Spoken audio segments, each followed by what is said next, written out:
Welcome to, good evening. Welcome to St. Alphonsus. My name's Kyle Couture. I'm here with our pastor, Father Mike Maroney, and we are just here this evening to talk about some parish updates, go over some questions, and kind of give you an update of what's going on, what's happening around here at the parish life during all of this, the shutdown that's going on. So, Father Mike, you want to get started? You have a message you want to talk about first, or? Sure, Kyle. First, I'd like to thank you on behalf of the parish for all the fine work you're doing. We appreciate it very much. Absolutely. I know the people out there too. I know you put a lot of time. And just as we start, I want to just simply thank our parishioners for the wonderful support of prayer, first of all. The generosity of support, financial support during this time is so much appreciated because the church has to go on. Even though we're not in the building, Right. We have, like everybody else, a lot of obligations. And I'm so grateful for the generosity of the people of Central. It's outstanding. We appreciate it very much. Absolutely. I've always said that St. Alphonsus is a very giving, very loving, very active parish, and it's very evident in the things that we see, the comments that we get from you guys and the posts that we get from y'all about the things that we're able to bring to you. I'd just like to add it's a wonderful place to be a pastor and to be part of the staff, and I want to thank you all on behalf of the staff too. They're all working in the background. I appreciate everything that they're doing for us. Absolutely. So the way we're going to format this little the interview section here is that I'm going to try not to look at myself on the screen, but we have some questions that were submitted already. So we'll ask these questions, have a little discussion, and once we get through these questions, then we'll turn it up to you to let you ask us some questions in the comment section. So don't post your questions there yet, because we're not going to have time to scroll through them. So once we open up to questions to you, then we can go from there. So Father Mike, a lot of people want to know how your family's doing.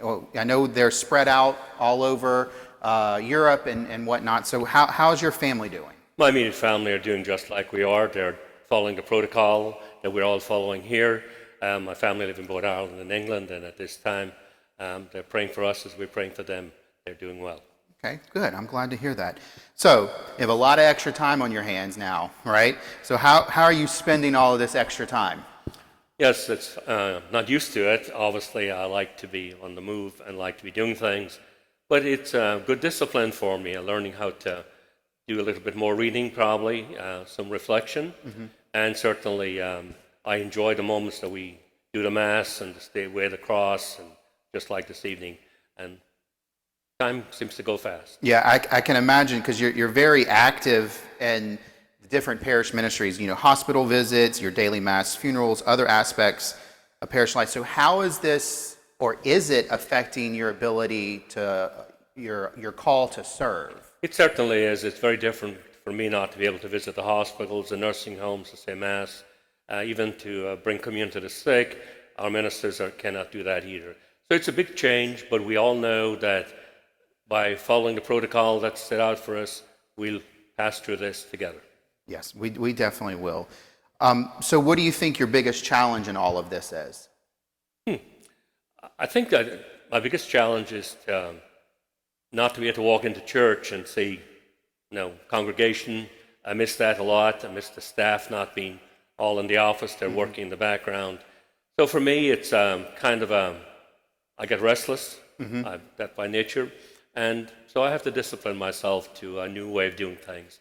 And I think I'm doing okay. I believe I think it was Sunday you and I were talking about how both of us are very active, in various aspects.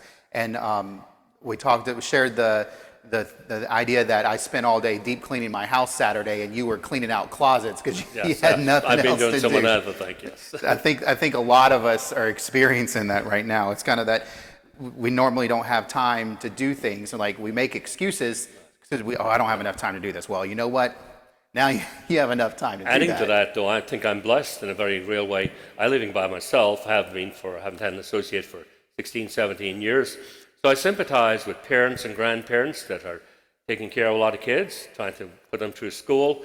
I cannot imagine how difficult that is. So, I'm blessed. I don't run into anybody in my house. Right. So but you do have Cadbury. How is he adjusting to you being home all the time? He likes to walk all the time every time he sees me, but he's doing fine. He's an outside dog. So. Okay. Cadbury is Father Mike's chocolate lab, right? Right. Yeah, absolutely. So back to Parish Life. What do you think you talked about some of the things, but what do you think the thing that you're missing the most? The people, because we're a deep faith community, and as you know, there's always people around St. Alphonsus from all the Bible study groups, religious education, the school kids, all of those. Well, you walk through the campus and you don't run into anybody. Right. I think that's one of the eerie things that I've experienced is coming to stream masses here and there's no one in here, Right. But the church is where the people are. Right. Christ and God is where the people are. Who's your favorite saint? Saint Padre Pio actually is my favorite saint, always has been. He was a very favorite saint of my dad, and I kind of picked up on that. He's a very, very humble man, and he's certainly a lot more humble than I am, surely. But he's definitely been a very faithful person in my life. I like Padre Pio. Let's see, what else do we have here? I think we've already hit on this on a Facebook post yesterday, but just for the record, the Festival of Two Rivers for this year. Yes, the Festival of Two Rivers, we cancelled that yesterday. We knew that moment was coming. I'm very grateful to the committee for all the work they've put in, but it's the right thing to do. And next 2021, hopefully we'll be back with a very, very good festival. Bigger and better than ever, Bigger. right? So, this is a question I'm sure that's on everybody's mind with Palm Sunday coming up this week, and then Holy Week following and Easter. So what's the plan for that? With Palm Sunday, we're going to do the Passion. We will read it as we normally do. There'll be no people in church except the people we need, and we'll follow that as we do. There will be no blessing of the palms. The bishop has sent out a memo last night to all of us not to do that. He got many questions, obviously, today, so he sent out another memo this afternoon insisting that we not do that because if you lay the palms outside, people are going to come to pick them up, and it would not be safe. A safe environment is the exact word he said. We will keep these palms, and we'll, as our sacristan, as Gary always does, he will create them into ashes, and we will use them as ashes this next Lent 2021. Okay. So going into Holy Week, Holy Thursday, Good Friday. Okay. We will follow the Holy Week schedule as we have in the past. Holy Thursday we will streamline at 7 o'clock, and Good Friday at 3 o'clock, and on Holy Saturday night at 8 o'clock. There will be no baptisms, as we well know. We will not be receiving in the candidates. We will set a date when this is over where we can really celebrate with them. I know it's very disappointing to all of those men and women and young people that have studied and worked to be looking forward to Holy Saturday night, but the reality of the moment is that we cannot do that, but we will make it very special for them when all of this is over. And hopefully all of this is over soon, so those people who have been prayerfully discerning and studying to come into the Catholic Church are able to celebrate that. And then, so you answered the next question was, what about our candidates for RCIA? So we're good for there. The Sacrament of Reconciliation. I know normally we offer the sacrament on Saturdays before the Vigil Mass. If someone feels they should need that sacrament, what would you tell them to do right now? I would tell them they certainly, if it's a great necessity, I'd be willing to meet them privately. It will not be in the confessional because we're not allowed to use that space, but it'd have to be a great necessity, and hopefully I'd leave it to good judgment of people as to what they consider a real necessity. Okay. So I have one more question that we're going to ask, and then we'll turn to you guys so you can start putting your questions in the comment section on Facebook. You're not going to be able to do it on YouTube, but I'll be looking for those on Facebook in just a second. And I'm going to see which one I skipped. So what do you think the message or the thing that God is trying to teach us with all of this? I think and there's always a message in life for all of us, even in the most challenging times. I think God has helped us to step back a little bit and appreciate the beautiful gift of life. I know when I think about moments like the abortion issue in our country, and you see life today being taken because of this disease, it's helped us all to be very more looking at what the gift that we all have and how easy it can be taken away by sickness. So for me, it's, I think, a real gut-wrenching reality to know that none of us are exempt from this disease, first of all, and that the great gift is to be able to get out in the morning and do the things that God asks us to do and to enjoy doing them. And I'm hoping and praying, obviously, that that will come sooner than later. You and me both, and I'm sure everyone listening. All right, let's see if we have any questions yet. I don't have any yet, so y'all need to ask us some questions. All right, I think I have another one. How did you end up in Baton Rouge? Well, I'll give you the short version because I think the long version has been printed many times. The short version is that when I was a student in college, just decided I wanted to become a priest, and I was about, I think, 22 years of age there, about that time. And all the bishops from all over the world used to come to the college recruiting. I happened not to go to the prep school in my home diocese, so I could not be a priest in my home diocese. So my choices were outside of Ireland. I listened to bishops from Australia, New Zealand, Great Britain, Scotland, Wales, and every place. The person that impressed me most was Baton Rouge. Bishop Tracy was the bishop then, and actually later Bishop Ott was his chancellor. He was with Bishop Tracy. And Archbishop Borders, who became the Archbishop of Baltimore, was the vocation director. And they convinced me that this was the place to come, and here I am. Well, we're glad Many you're years here. later. Many years later. Did you ever think that you would be reaching your parishioners via social media or streaming services or using this form of technology? Never in my dreams. Having grown up in Ireland, first 15 years I was a priest. Here there was not even a phone in my home. It was all by letters. So to think that you would be communicating, and you can do it all over the world by this stream, never. I could not imagine it. But how wonderful technology is when used for the proper purpose as we're doing it right now. So are any of your family members back home watching us or been watching us? At this time of the night, it's Well, they're about probably- 12:30 yeah. in the morning. But have they watched any of our services? I've told them. I haven't asked them. Okay, Olga, you might have to feed me some of these questions because I just lost connection over here.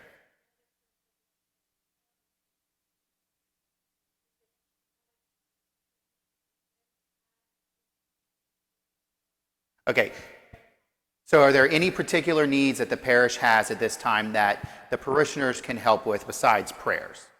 I think that looking out for your neighbour is a very good thing. You know, that we're parishioners, whether we're in church or whether we're in the community. And there may be neighbours in your area that might need food if they're elderly. Be conscious of, as we know by the protocol, we're not supposed to get together to do things, and we have to respect that. But privately, there are probably people in all of our lives that we can reach out to by phone call, and see if they have needs. There will be people who are always having needs, and we can all be conscious of that. But again, observe the protocol that we're all asked to do, and then we can all be neighbours in the bigger way again. Is it possible to do confession via telephone? I certainly can hear confessions over a phone call. I cannot give absolution over a phone call. That is the difference. Confession has to be face-to-face or behind a screen. You cannot give the absolution we listen to confessions over the phone all the time. But, I think we all listen to confessions we all do over that the phone. on the church staff. Everybody hears confessions, just can't give absolution.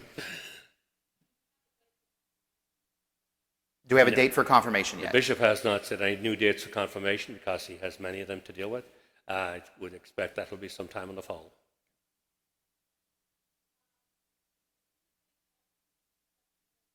The food bank open and accepting donations At right this now? time, the food bank is not open, but financial donations they will always take because they will have, but when it opens back up again, they'll have to purchase food and so on. But for the safety of their members right now, they have chosen not to serve because it's a very difficult challenge for them. They don't have the equipment and all that to protect themselves. I'm not sure if our local food banks outside of the church, Central or the Baton Rouge Food Bank, I'm not sure if they're open But those are resources too. If you're in need, you could probably check their websites, and we could look that up and make a post as well. Right. But off the top of my head, I'm This not past sure. Wednesday was the last day our food bank they had served up to then, but it came to the point that their volunteers were taking a lot of risks.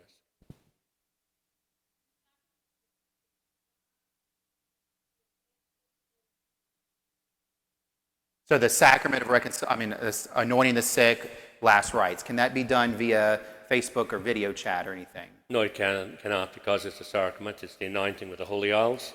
It cannot be done in that way. And I believe right now the hospitals are not letting you We're guys not allowed into the hospitals or into nursing homes. I have done some anointings privately, but we're not allowed to because of the protocols, which makes sense at this time.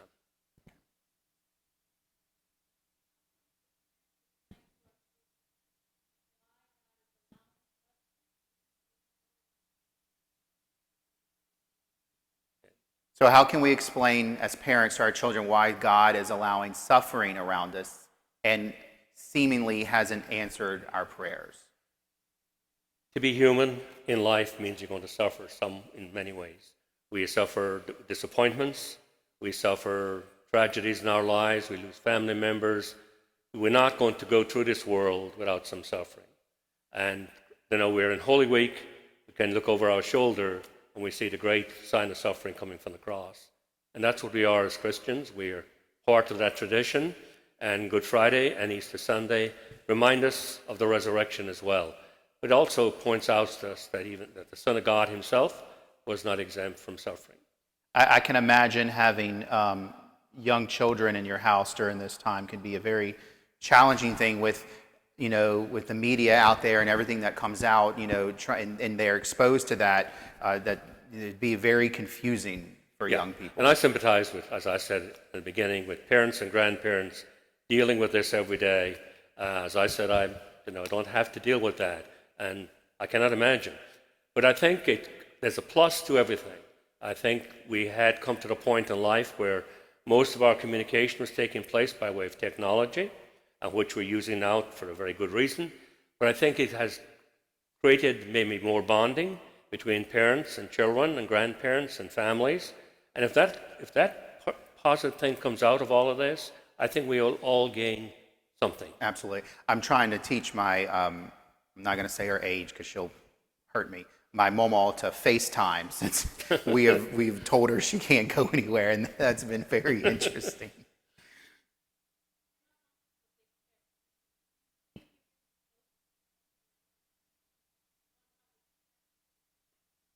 So St. Alphonsus is a large, I'm going to repeat it because I don't think they can hear us, I'm sorry. St. Alphonsus is a large parish. Do you think you'll get an associate and the big R retirement word? Okay. First, with the associate, I don't anticipate that happening. We have parishes that don't have a full-time priest, so we will get an associate hopefully sometime in the future if vocations step up. So all of you that have sons out there, talk to them, and that's where priests come from. They come from real people. Right. I don't have any children, so I can't put back into the system myself. With retirement, obviously, everybody thinks about retirement. I have not settled on that yet, but as soon as I have, I will let the parishioners know. Walk to Jerusalem. Well, you're more on top of that. So we've made it to Jerusalem. We're over 8,000 miles, and we're on our way back. So at the rate we're going, we might go back and forth at least one more time. And I think, in this time of where we're staying at home and working from home, is a great opportunity to get out there and do your exercise and your prayer. Because you remember, it's intentional prayer and exercise. And have your kids do it. And 20 minutes of cardio activity is a mile. So we're already on our way back here. So we might make it back, we might make it back over there, but we're doing great right now. I think if I saw the numbers, there's 400 plus people were involved in that. Yeah, absolutely. There's a lot of people involved. That's a great question. I was going to ask that one. How does this compare to the flood of 2016? The difference to me is we could see the water coming up, and we could see the water going down, and we could see the mess that was left. With this, we don't know where it's coming from. It can show up unexpectedly, any place, any time. So that is the big difference, and I think that creates the sense of the unknown. And you and I, human beings, we deal with what we can see. We're visual, and what we don't see causes anxiety. And I'm sure that's very real for all of us to some extent. So I think that's the big difference. Yeah, because with the flood, you could see the light. You could see when your house was getting done, when the trash was being taken away, when your appliances were delivered. You don't see any of this. Exactly. It's just the same way with a hurricane. We know how to prepare for hurricanes down here. This is unknown We do very to good. us.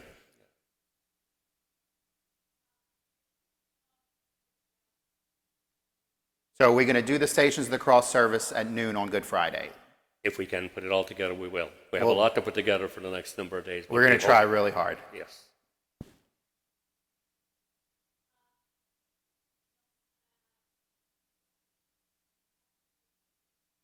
For the parishioners that don't have a computer or internet access, how can we reach out to them? That's a good question, because if you don't have computer today, the people that are at home, I have at this juncture pretty much contacted every homebound person. Some few I haven't answered the phone when I've called, but our staff are doing that as well. And our bulletin is available. It's available actually in Oak Point store. Mm-hmm. If you have a family member going to the grocery store, they can pick up a copy. That'll keep you informed. That's what we're doing right now. We're on Facebook, obviously. If you don't have a computer, you may still have Facebook on your phone, and so on. So it could definitely be a challenge. I know for maybe our parishioners who don't have internet access or Facebook or smartphones, our older parishioners, the Catholic Life TV or the Catholic Life channel does stream Mass on Sunday from the cathedral with the bishop. So that's always an option for those from there. In actual fact, they stream it every day. Oh, they do? Channel 15, 8 o'clock in the morning, every morning. Okay. 8 o'clock, there's a Mass. All right.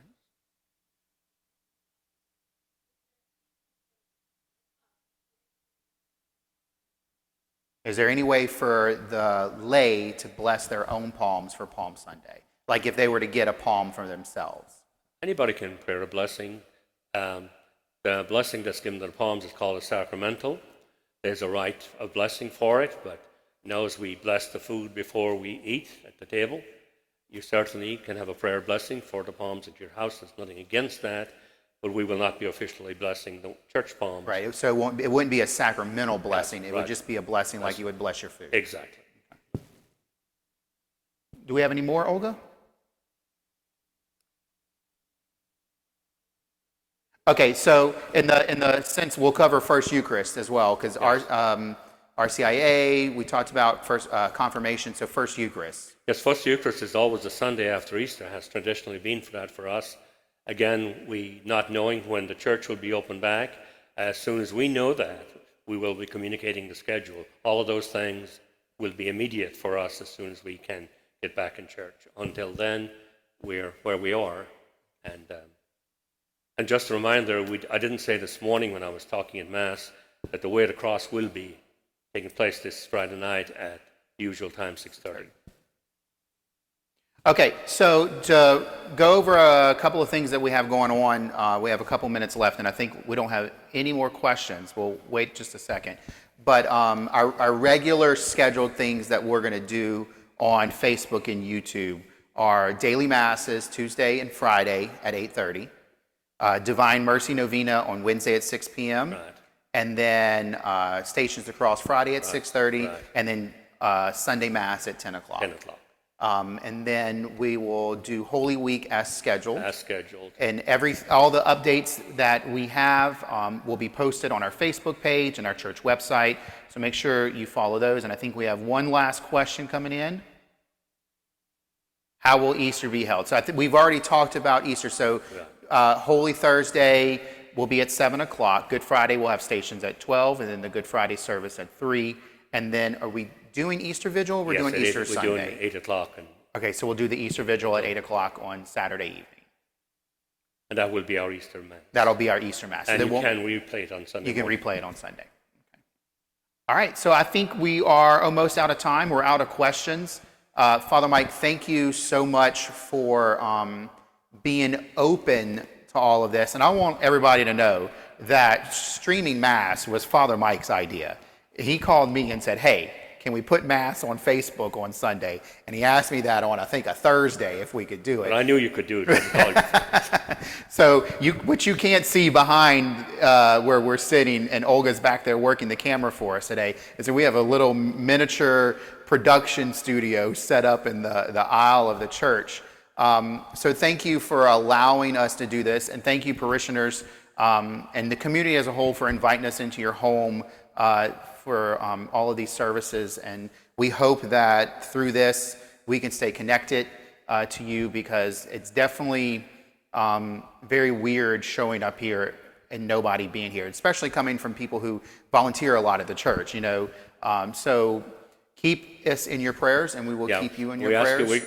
We want to assure you that you are in our prayers at Mass every time we celebrate it, and we invite you to keep us in our always here, all the staff.